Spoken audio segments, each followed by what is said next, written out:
Hello students, good morning. Welcome to the social studies class, civics class. So today we are going to continue the chapter legislature, page number 122, powers of the Lok Sabha. What does the parliament do? The powers of Indian parliament, which is primarily the power of Lok Sabha and very extensive. For the proper understanding, it could be divided into the following headings. So लोक सभा के पास कौन कौन सी powers हैं और वो कैसे divided हैं in the parliament. What does the parliament do? Parliament का क्या फंक्शन है इसमें? First is legislative powers. Parliament has immense power in relation to law making. So parliament के पास एब्सोल्यूट पावर है, इमेंस पावर है in relation to the law making के field में. Because of the federal system in India, laws are made at two places. क्योंकि India में federal system है, इसीलिए लॉ दो जगह पे बनते हैं. At the centre of the parliament make laws for the entire country and in different states. एक तो सेंटर में बनता है जो कि वो पूरी कंट्री के लिए होता है लॉ, और दूसरा स्टेट वाइज बनता है जो कि पर्टिकुलर स्टेट के लिए होता है. And then these powers are divided into union list, state list and concurrent list. So इन तीनों लिस्ट में कौन कौन सी चीज़ें इंक्लूडेड होती हैं? First, during normal condition centre makes laws on union list. Normal condition में सेंटर जो होता है, जो सेंटर पावर होती है, वो लॉज बनाते हैं on union list. It has complete control on union list and except parliament no other institution has right to make laws on it. और पार्लियामेंट के अलावा किसी के पास राइट नहीं होता है कि वो इस लॉ में या इस लिस्ट में कोई भी लॉ बना सके. Next is during abnormal condition. Abnormal के कंडीशन के टाइम पे क्या होता है? During abnormal condition alone the center has a right to make laws on the state list. abnormal conditions में सेंटर के पास राइट होता है कि वो स्टेट लिस्ट में भी लॉज बना सकता है. First condition is when the Rajya Sabha by the absolute and 2/3 majority declares a certain subject of a state list has gained national importance and therefore the parliament can make law on it. Next is residuary subjects, like जो left over subjects हैं, like Canada. The Indian constitution give the residuary subjects eight the centre. कुछ ऐसे भी subjects हैं जो कि left over subjects हैं which are not very important. The above explanation clarifies that the law making or the parliament is supreme. So above discussion से हमें क्या पता चलता है? लॉ मेकिंग प्रोसेस में सबसे इम्पॉर्टेंट, सबसे क्रूशियल रोल कौन प्ले करता है? Parliament. Second function is financial powers. So second कौन सी पावर होती है? Financial. The parliament has full control over the finance of the country. So किसके पास पूरा कंट्रोल होता है? पार्लियामेंट के पास वो पूरा कंट्रोल पार्लियामेंट के हाथ में होता है कि फाइनेंस जो डिपार्टमेंट है उसको कैसे मैनेज करना है एंड कैसे रन करना है. Third is executive power. According to the constitution the council of ministers shall be collectively responsible to the house of people. So constitution के अकॉर्डिंग जो काउंसिल ऑफ मिनिस्टर्स हैं वो रिस्पॉन्सिबल हैं हाउस ऑफ द पीपल के. इसीलिए executive powers भी किसके पास है?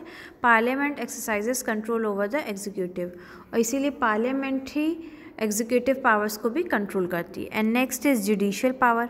Parliament can impeach the highest official, the president of the country, for his unconstitutional behaviour. Parliament president से उसके अनकॉन्स्टिट्यूशनल बिहेवियर के लिए इम्पीच कर सकती है. ऑफिशियल, हाईएस्ट ऑफिशियल जो हैं उनको कंट्रोल कर सकती है, या उनके किसी भी बिहेवियर के लिए, या जो इलीगल वे में अगर वो कोई काम करते तो उसके लिए उन्हें क्वेश्चंस रेज कर सकती है. After the passage of the resolution in the both of the houses the president stands remove from his house. The vice president occupies the office till such time the new president is elected, but this election should be held within a period of 6 months. सो अगर president कोई भी गलत काम करता है तो उसको हटा दिया जाता है फॉर द अनकॉन्स्टिट्यूशनल बिहेवियर के लिए, और उसकी जगह पे वाइस प्रेसिडेंट उसके ऑफिस को ऑक्यूपाई करके जो भी उसका जो वर्क है वो कौन हैंडल करता है, वाइस प्रेसिडेंट, तब तक जब तक कि कोई न्यू प्रेसिडेंट इलेक्ट नहीं कर दिया जाता है। और ये न्यू प्रेसिडेंट का इलेक्शंस भी जल्द से जल्द होता है with in the period of 6 months। Then next is electoral powers. Parliament elects the President and Vice President of India. In the election, the President and the elected members of the Parliament and the state legislative assemblies participate, but the Vice President is elected only by the 2 houses of the Parliament. So, Parliament के पास elections की भी power होती है, वो President और Vice President को elect करता है। And last is powers regarding amendments of Constitution. Amendments, जो भी चेंजेस होते हैं कॉन्स्टिट्यूशन में, उसको चेंजेस करने के या उसमें और भी चीज़ें ऐड करने के, एडिशन करने के, वो ये पावर भी किसके पास होती है, पार्लियामेंट के पास होती है। Next is power of Lok Sabha and it's comparison with Rajya Sabha.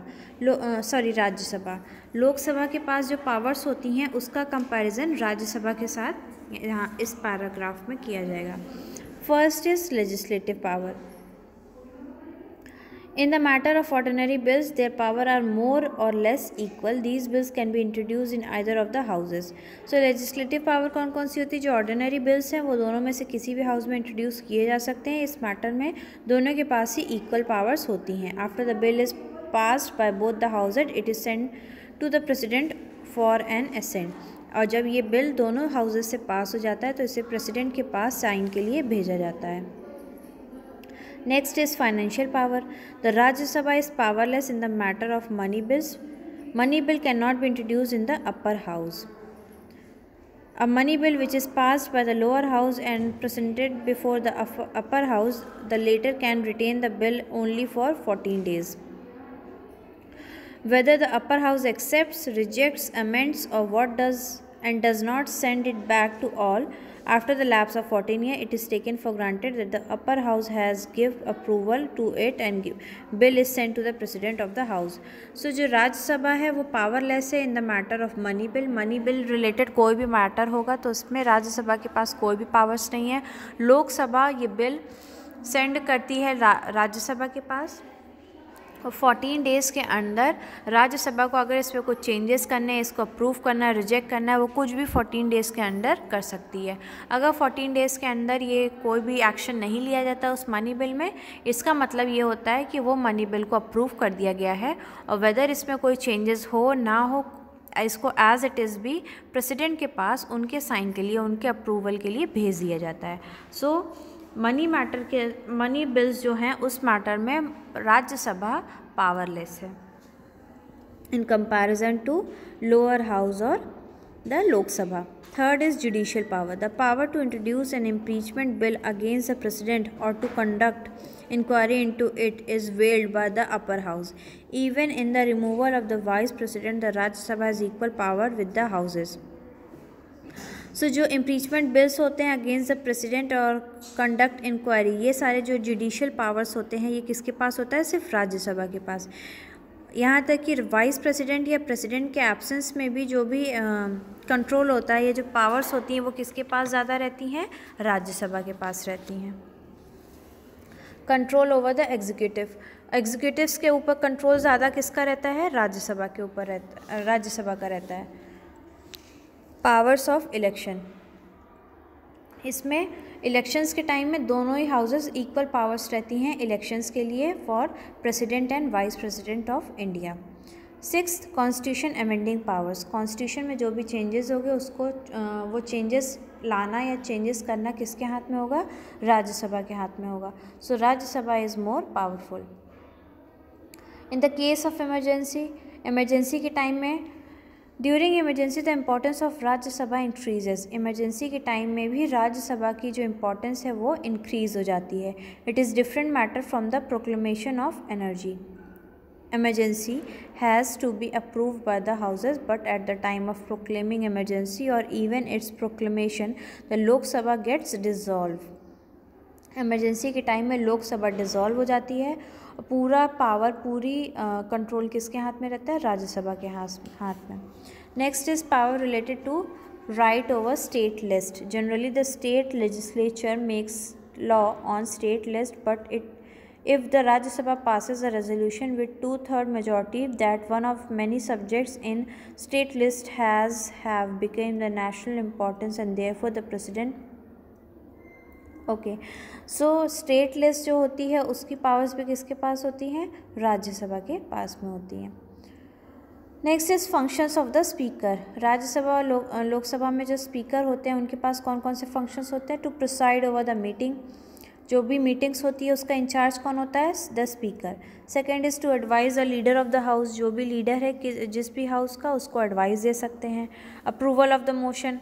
कोई भी मोशन हो रहा है, मीटिंग हो रही है, उसकी अप्रूवल भी कौन दे सकता है? स्पीकर. Regarding speeches. जो भी स्पीचेस देनी है या किसको एड्रेस करना है, किस वे में एड्रेस करना है, ये सारी रिस्पॉन्सिबिलिटी भी किसके पास होती है? स्पीकर की होती है.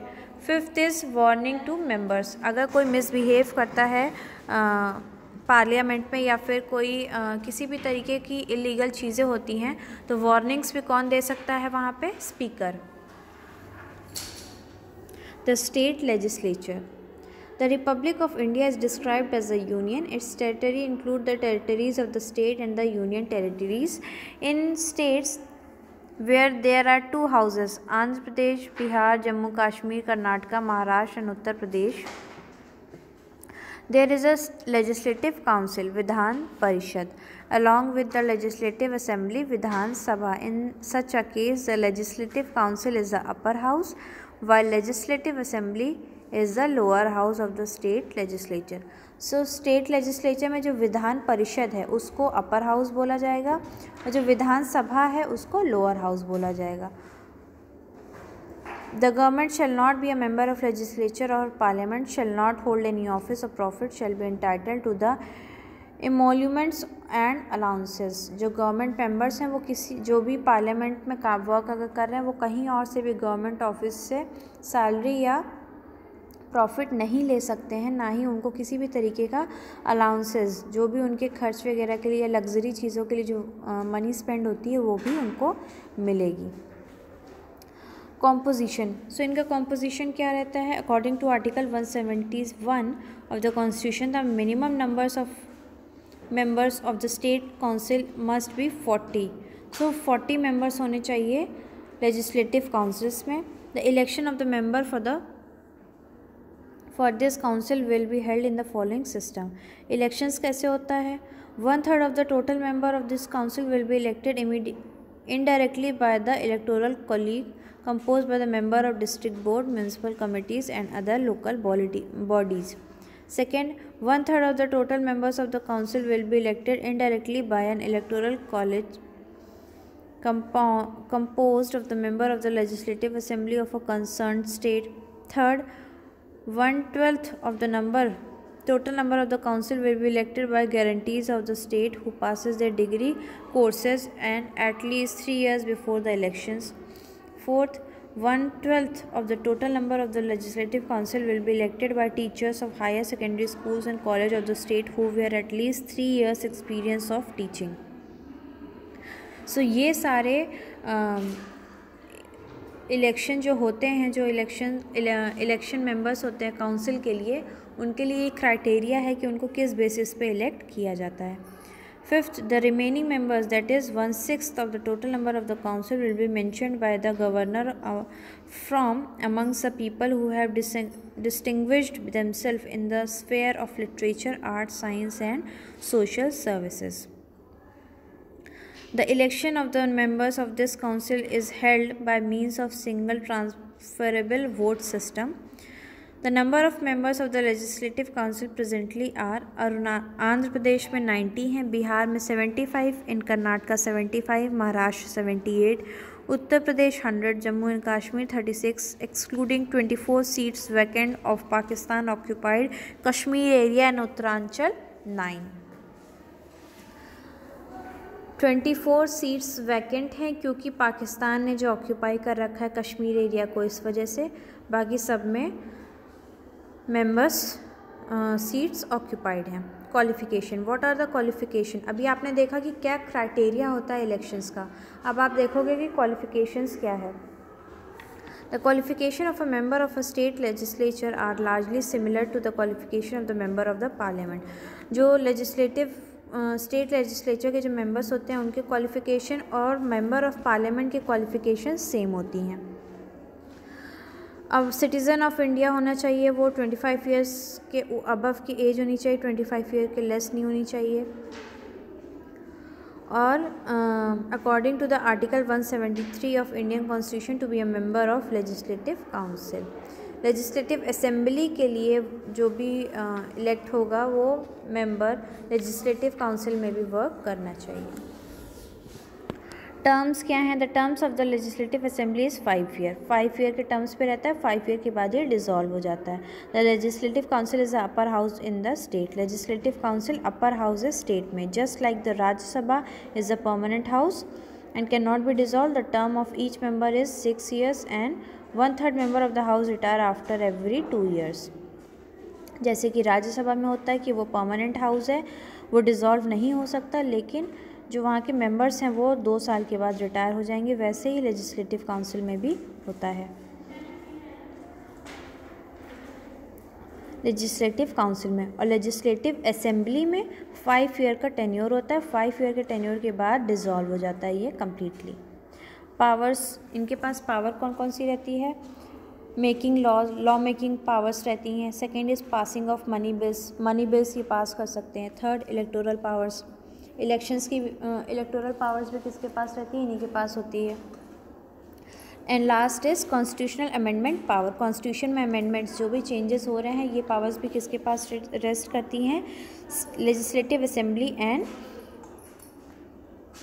लेजिस्लेटिव काउंसिल के पास. लेकिन इसमें पूरी तरीके से कम्प्लीटली ये चेंजेस नहीं ला सकते हैं. कुछ सजेशन दे सकते हैं, उसके बेसिस पे राज्यसभा ये चेंजेस कर सकती है. प्रिसाइडिंग ऑफिसर्स, कौन कौन से ऑफिसर्स इसमें इन्वॉल्व होते हैं? Similar to the presiding officers of the Lok Sabha and the Rajya Sabha, the legislative assembly and the legislative council also have presiding officers. The legislative assembly has a speaker and a deputy speaker, and the legislative council has a chairman and a deputy chairman. They are elected among the members of house. जैसे कि लोकसभा और राज्यसभा में speakers and deputy speakers रहते हैं, वैसे legislative assembly और legislative council में भी होते हैं. लेजिस्लेटिव असेंबली में स्पीकर और डिप्टी स्पीकर होते हैं. लेजिस्लेटिव काउंसिल में चेयरमैन और डिप्टी चेयरमैन होते हैं. और ये सारे जो उसी हाउस के ही मेंबर्स में से किसी एक को चूज़ किया जाता है. Next is procedure of making law. इसका प्रोसीजर क्या है पूरा? The basic function of any legislature is to make laws for its people. A definite procedure is followed by in the process of making law. एक definite procedure follow किया जाता है किसी law को बनाने के लिए. The draft of a legislative proposal presented in the parliament for a legislature is known as a bill. जो legislative proposal होता है, जो draft होता है, उसको क्या नाम दिया गया है? bill. A bill became a law after it has been passed by both the houses of parliament and received the assent of president. कोई भी ड्राफ्ट, कोई भी बिल एक लॉ कब बन जाता है? जब वो दोनों हाउसेज से पास कर लिया जाए, पार्लियामेंट से पास हो जाता है और प्रेसिडेंट से भी उसका अप्रूवल मिल जाता है. Bill are of 2 kinds. Bill 2 तरीके के होते हैं. First is non money bill. Non money bill कौन कौन से होते हैं? Divided into 2 category, private bills and non government bills. And second is government bills. Private bills कौन से होते हैं? The bills preferred by the bill preferred in the house of opposition party और the private persons are called private bills. Private bills जो personally या privately जो use किए जाते हैं, जो अपोजिशन पार्टी होती है, जो उनके जो पर्सनस होते हैं, वो जो चीज़ें यूज़ करते हैं वो प्राइवेट बिल्स होते हैं. These bills can be preferred in any houses of the parliament. And second is government bill. Most of the bill essential for the developments of the department are put forward in the house by their respective ministers. They are known as government bill. बहुत सारे bills ऐसे होते हैं जो बहुत सारे departments के लिए नेसेसरी होते हैं, एसेंशियल होते हैं. इनको उनके जो रिस्पेक्टिव मिनिस्टर्स होते हैं वो हाउसेस में रखते हैं, and it is known as government bill because ये जो भी डिपार्टमेंट्स हैं, जो भी जिस डिपार्टमेंट के लिए बिल रखे जा रहे हैं उनके लिए ज़रूरी होते हैं, इसीलिए इसको गवर्नमेंट बिल्स बोला जाता है। These bill get passed because they are supported by the majority of the house। ये बिल इसलिए पास हो जाते हैं क्योंकि मेजॉरिटी ऑफ द हाउस से सपोर्टेड रहते हैं। Next is money bill. Money bill क्या होते हैं? This we will continue in our next class.